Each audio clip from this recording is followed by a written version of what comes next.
ஆத்தி வீரமாத்தி இந்தியரு குலத்திற்கு ராசாத்தி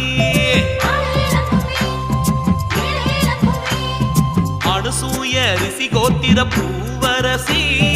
அருநான்கு மணக்கிமிவ மகராசி